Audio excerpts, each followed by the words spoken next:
বর্তমানে ফেসবুকের ইনকামের যে অবস্থা, সেই ইনকামের অবস্থা দেখে অনেকেই হতাশ হয়ে যাচ্ছে। অনেকে অনেক ইচ্ছা নিয়ে এখানে এসেছিল, বাট বর্তমান পরিস্থিতিতে তারা ঝরে পড়তেছে। প্রাথমিক স্টেজে তারা অনেক বেশি স্পৃহা নিয়ে কাজ করা শুরু করেছিল, বাট সেই অনুযায়ী ফলাফল পাচ্ছে না।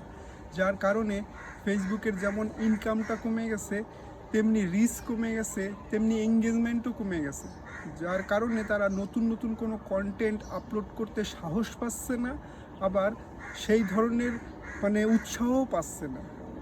খুব শীঘ্রই তারা ঝরে পড়তেছে। সো কেন ঝরে পড়তেছে সেটা নিয়েই আলোচনা করি।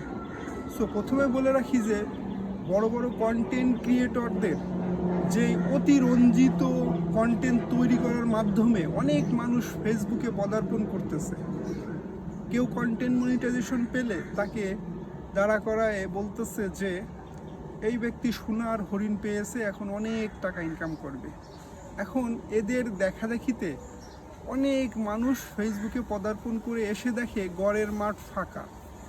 আসলে টোটাল কষ্ট করার পর, সারা মাস কষ্ট করার পরে এক কাপ কফির বিলও কিন্তু এখান থেকে বর্তমানে তোলা অসম্ভব প্রায়।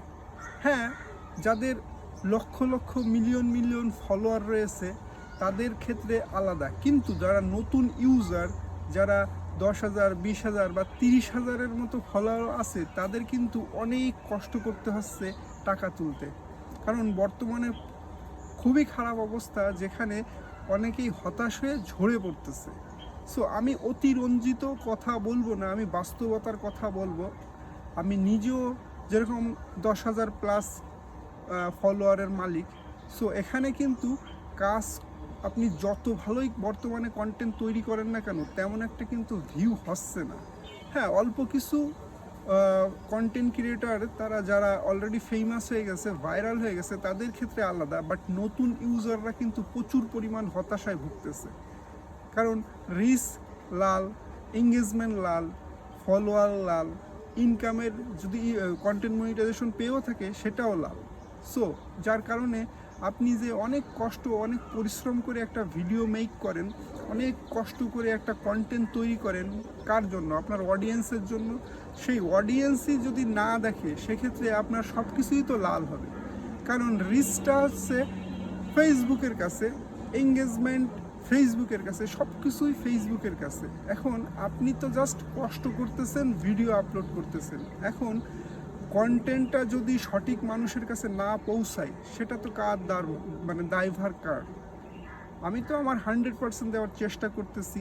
ফেসবুক যেইভাবে কাজ করতে বলেছে, তাদের rules and regulation, term and condition, policy guideline বলুন, কন্টেন্ট মনিটাইজেশন পলিসি বলুন, বা কমিউনিটি স্ট্যান্ডার্ড বলুন, যত ধরনের পলিসিই বলুন না কেন, আমি সকল পলিসি মেনটেন করে বর্তমানে কাজ করতেছি। কিন্তু তারপরেও আমরা হতাশ। এর কারণ হচ্ছে রিসেন্টলি ফেসবুক এখনও হয়তো আপডেটটা কমপ্লিট করতে পারে নাই, যেহেতু কন্টেন্ট মনিটাইজেশনের মাধ্যমে সকল টুলসগুলোকে রিপ্লেস করা হবে। আর এই রিপ্লেসের মাধ্যমেই কিন্তু নতুন একটা যাত্রা শুরু হবে। সো হয়তোবা 31 আগস্টের আগ মুহূর্তে পর্যন্ত এই ধারাবাহিকতা বজায় থাকবে। এরপরে হয়তো কিছু একটা আমরা দেখতে পারবো।